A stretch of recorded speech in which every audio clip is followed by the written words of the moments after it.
The most important thing is to stay encouraged and to trust your intuition. At the end of the day, we should be as informed as possible and also trust our intuition. We were given that for a reason. Welcome to the Legacy in the Making show.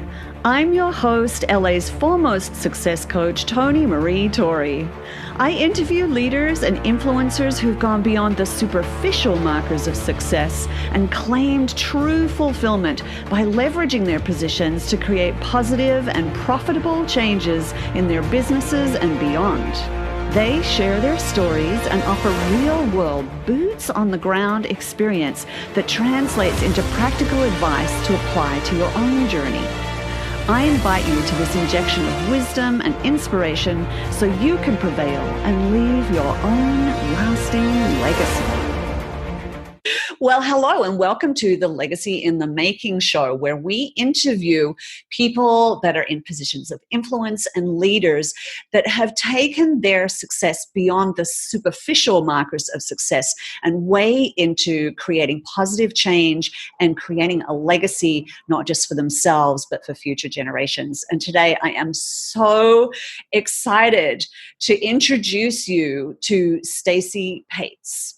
Stacy is a formidable presence in the sports world, and she has so many accolades and so much experience that I just have to read some of what it is that Stacy has achieved in her only, very short years on the planet.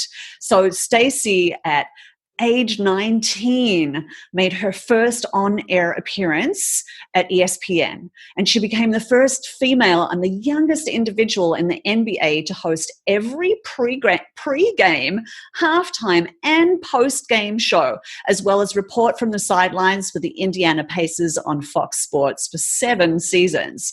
In 2014, Stacy became the first female announcer in the 90-year history of the Harlem Globetrotters, and announced on both the US and the international tours. So she's not only very articulate and well educated, but she's also well traveled. And she is like sports agnostic. She is just like Stacy, you are just so phenomenally knowledgeable. She's done US Major League Rugby, all the way to Los Angeles Fashion Week. So it's not even just sports. And Stacy at the moment has her own podcast as well, which is on it's called Believe in Sparks, and it covers the LA women's professional basketball. And not only that, I just have to tell you one more thing. Stacy was named Graduate of the Decade at Ball State University. Okay, 2 more things. And was later honored as one of the most influential 30 under 30 in journalism. Oh my gosh, Stacy, you just take my breath away. You are such a little overachiever. A little bit. Just a little teeny tiny bit. And you and I was thinking about it today. We have a complicated relationship because Stacy and I have been neighbors. Mm-hmm. She's been my client. We're friends. We've moved furniture together. Like there are so many ways in which I've had the honor of sharing your amazing dynamic presence. And so I just have to ask, like right out the gate, like what makes Stacy Paetz tick? As you said, overachiever. It's one of those things that failure to me has never been an option. I was the first person in my entire family to get a 4-year college degree, and that was something that was very important to me. I knew at the age of 15 that I wanted to do sports reporting, and at that time there were no women. And when I went to my mom and I said, hey, this is what I want to do, she's like, you go, girl, do it. You can do anything. And then I had a counselor at my school that said, oh, well, you're from a very small town and you're a girl, so maybe you should lower your ideals a little bit. And that just never sat well with me because I knew I had a plan. I knew I had a purpose, and there was nothing that was going to stop me. And to me, what drives me is making my mom proud is such a big deal to me. And she's my everything. And my brother's a very close second, but my mom, anything I can do to make her proud. And man, when she said, do it, go for it, I'm like, all right, nobody's stopping me now. If mom told me to do it, I'm doing it. And it's been a little bit of a challenge along the way as a female, as a young female, because it's one of those situations where you have to earn respect, because right when you walk in the room, at least when I first started in the career, when I was brand new, you know, you're this young, no-name girl, and what do you know about male sports? What do you know about sports in general? And I had to prove myself. And my favorite thing was being underestimated. Please underestimate me, because that makes me fight even harder, and that makes me love to prove the doubters wrong. And that's really what spurs me on, is that I've always been competitive. I was a 3-sport athlete in high school and continue to play sports in college and still play sports to this day. And I'm competitive by nature, and I want to do the best. There's a dark side to that, you know, being that competitive, because if I'm not good at something, I get pretty ticked off pretty fast. So I want to be good at everything I do, but I also have learned to give myself some grace and know that it takes a little bit of time to learn certain skills. And that's what I've appreciated throughout my career, is adding different skill sets as well along the way. Yeah. And, you know, that's a really important point around that kind of aspect of the competitiveness, which is, it has, you know, its dark side and its light side associated with it, right? And so it can really help you be a massive influence and impact on the world. And at the same time, I know this from having, you know, for 18 years, I've been working with high achieving individuals, and oftentimes they get to the point of burnout. Have you had any experiences in your life when that's been part of the scenario and you've had to step back and regroup? When you mentioned my work with the NBA for 7 seasons as host of pregame, halftime, and postgame on Fox Sports, high profile game, high profile network, my job was high profile, and I would barely find time every game to even take a break to go to the bathroom. I would have to strategically and quickly make that happen because I didn't have any downtime. There was a huge part of me that loved that, because as an overachiever, as a competitor, I've gotten better, but I have a tendency to hold on to my mistakes a little bit longer than I should. So knowing that everything happened so fast and frequently and furiously, I didn't have an opportunity to dwell on any mistakes that I had made. Like, oh, I could have said that better. Shoot, I should have presented that better. Or I meant to say XYZ, but it came out like this. I just had to let it go. I had no choice because it was always on to the next thing. The burnout came. And if you understand the length of an NBA season, the regular season itself is 82 games. And I traveled with the team. So we would have home games. We would have what are called back-to-back. So we'd play on Thursday and Friday, maybe in 2 different cities. Rarely it was a back-to-back at home. I traveled all over the country because we had games in Toronto with that NBA team as well. And I would, at the end of the season, and that doesn't even count the 82 regular season games, doesn't even count the amount of preseason games we did before they actually counted toward the season. So I think we would cover as many as 6 to 8 preseason games before the actual season technically tipped off. And then when my team made the postseason, I had those games as well. And then sometimes if my team didn't make the postseason, I had the honor to work with another network to cover teams that I didn't normally cover regularly, but I would travel with that postseason. So I could do as many as 115 games in an 8-month period. And sometimes I'd be in 5 different cities 6 nights of the week. And it was always a funny joke. My mom would call me sometimes. She's like, "Hey babe, where are you?" And I'm like, let me look at, I don't know. Let me look at the phone here in the hotel. Surely it'll say. So the burnout would come after the NBA season. That was really the only time I would feel that legit burnout in my entire career. And I would, I was just going to say the good news is that at least at the time you were pretty young and had probably that youthful resiliency and enthusiasm. It's like you weren't at that point where you were, as this is a very Australian saying, but you weren't at the point where you were running on the smell of an oily rag. I love that. I know, it's not a great saying. Sometimes I was, though. Like we'd get like just past the All-Star break and have a few months left to go. And I'm like, my gosh, I don't know if I can keep doing this, because my sleep was never great either. Mm. So I would say at the end of the season, I don't want to hear a whistle blow. I don't want to hear a ball bounce. So that was technically my burnout period, was just, I don't want to hear anything. I don't want to have to put makeup on. I don't want a camera in my face. I just need a break. I can totally understand that. And what did you do? I know obviously as we evolve and mature, there are things that we do differently when we're younger than we do, now as we've become a little bit more adult, we learn our lessons. What did you do kind of to start with to help support you in recovering from the burnout? And what would you put in place now with those sorts of experiences?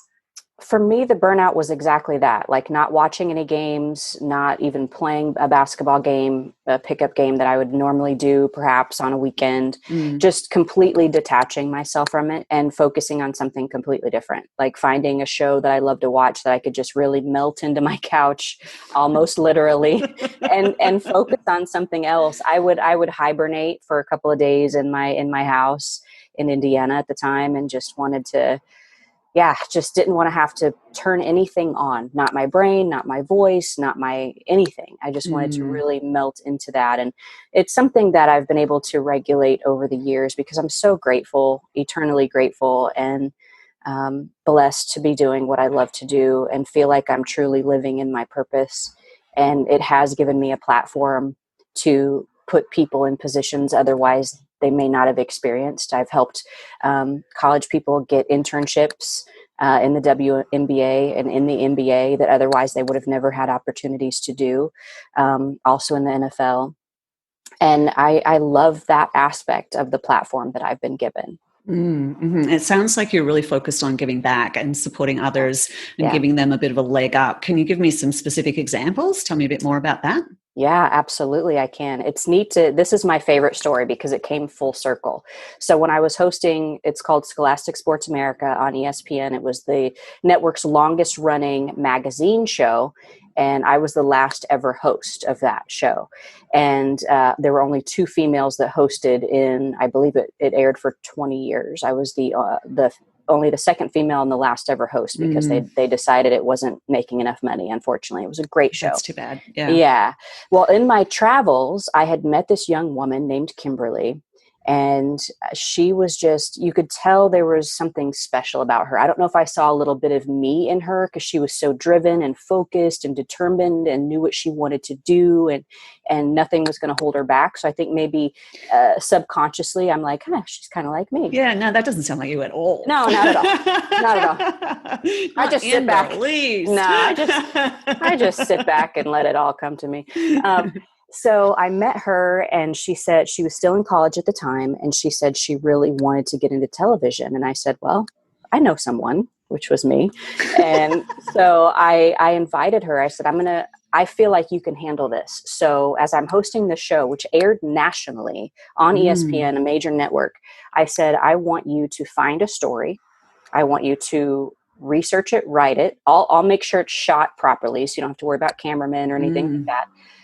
And I want you to do it from start to finish. And she accepted without blinking, and she did this beautiful job. And it was an incredible story. And I still remember the story. It was about a fencer, and just the way she wrote it was so beautifully done. And I had great cameramen and great editors, and it was just so beautifully done. So, and just for the audience, just to clarify, when you say a fencer, are you referring to someone, a swashbuckler? Yeah. Yes.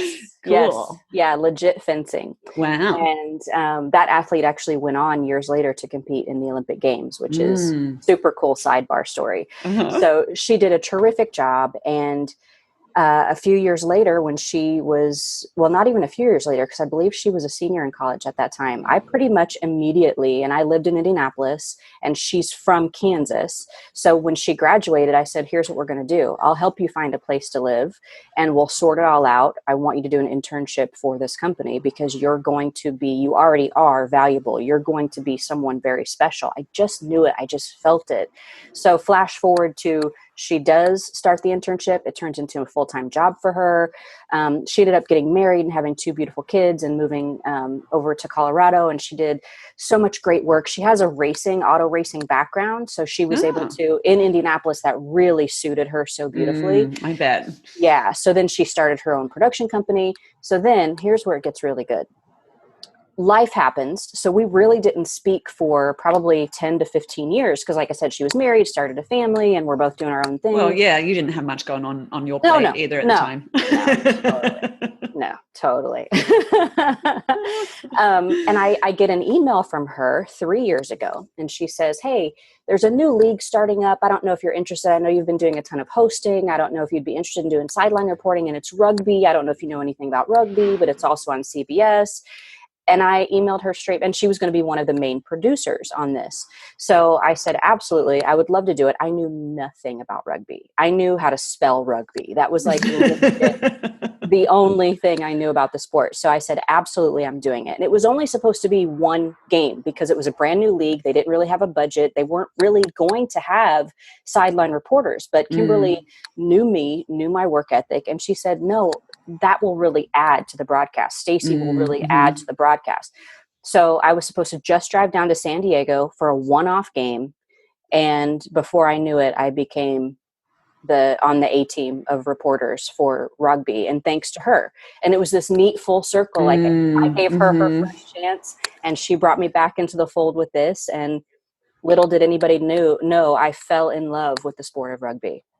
Wow, that is such a great story. And I think that sometimes the give and receive doesn't always completely connect the dots back to the same individual. But there is just an aspect of understanding the rewards of giving someone else a leg up and giving them a chance and an opportunity. So that's a really, really wonderful story. Yeah. And I was intrigued when you were talking about what you saw in her and the qualities that you saw in her. And what is it that you would say to anyone else who is regardless of industry, really? Because I know your area primarily is in sports with a little bit of fashion commentary on on the side, but that's your passion. More sort of broadly and generally, what would you say to anyone who has a passion, has an idea, they've maybe had like different voices in their ear as you did as you were growing up? Thankfully, you're more the relationship with greater depth and longevity. Your mother, she was super supportive of you, and that is fantastic. And I've met your mom, and she's an amazing, formidable woman.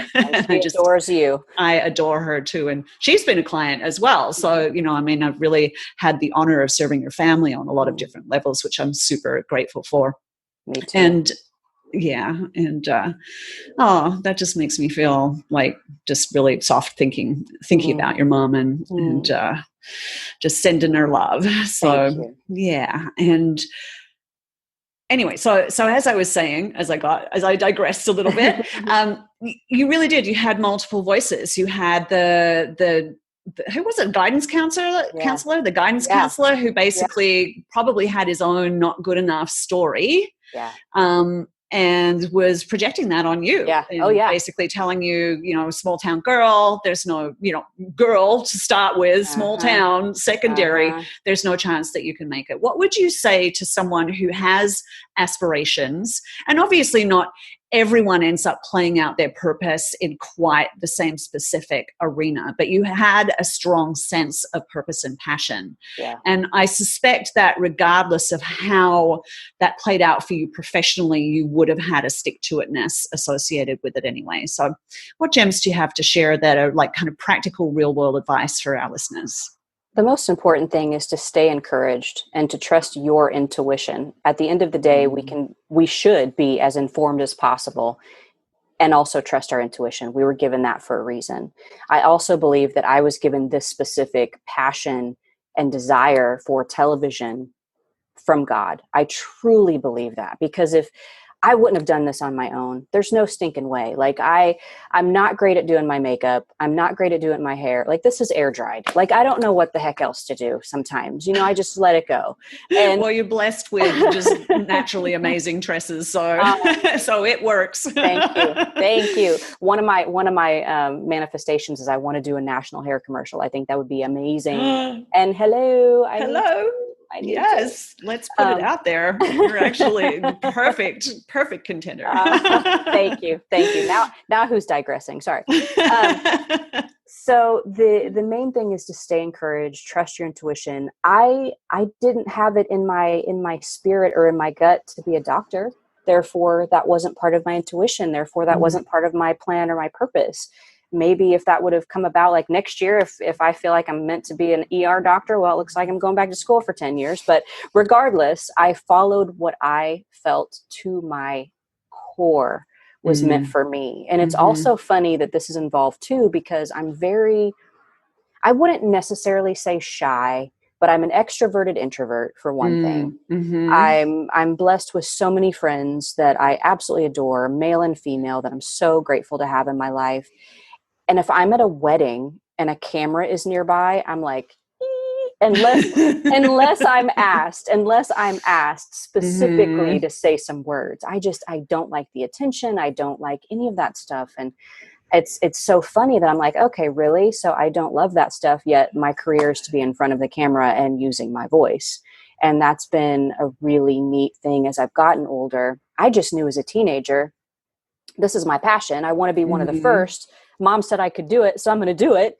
And then it turned into, as I got older and as I started really taking inventory of all the times that I was underestimated, that I was counted out, that I was overlooked, that I was dismissed for whatever reason, it just made me feel like, okay, then I'm in the right place. I'm in the right place. I love that. Yeah. And that was your mindset. It's so much, it sounds like you've got some really strong pillars associated with making this happen for yourself. And obviously one of them is your faith. Yes. And then another piece of it is having the capacity to pause and access what I call your innate wisdom. And that's, for me, so much of my passion is about teaching leaders to pause and be in touch with that innate wisdom, because that is really where you access your instincts, your greater guidance, your higher intuitions. And I am of the opinion that when you take that pause, and there are systematic ways in which you can actually do that to access that kind of greater knowing, that you're only going to be up to good things in the world. And you can still profit and be led and be successful in your career and get a lot of, significance and potentially attention, and also still be very much in alignment with the greater good. And I believe that is something that is very congruent with you. I think you are extremely in alignment with the greater good. And it's like the industry that you express that through is so much less important than the intention and the ways in which you allow that to unfold and play out. Thank you. And I receive your words very much and wholeheartedly. That's been a great opportunity for growth within me, with my own insecurities, that we as women just naturally have. And then also part of my upbringing instilled in me not feeling good enough, not feeling worthy. Certain things that were part of my life made this career even more challenging for me in the beginning. But when I took a step back and said, it's up to me to do the work, it's up to me to present it in my best possible way, but ultimately it's not about me. It's about the stories that I tell about other people. It's about uncovering passions that these pro athletes have that maybe they otherwise wouldn't have shared. I think one of the greatest gifts that I have as an interviewer is making people feel comfortable to talk to me, because I am a safe space. And to me, that is so important, because a lot of people in my position, it's all about them. How much airtime can they get? You'll pay more attention now. And when you hear reporters, their question seems to last for 2 minutes. And they basically answer their own question, because to them, they're trying to get as much airtime as they can. For me, I'll say, like, answer this question and as closely and as quickly as I can, because I want to hear their heart. I want to hear what they have to say. And one of my most profound moments in my career was with an NBA player, and it was during the playoffs. And he was a leader of the team, leading scorer. Everyone looked at him. He had tons of pressure on his shoulders.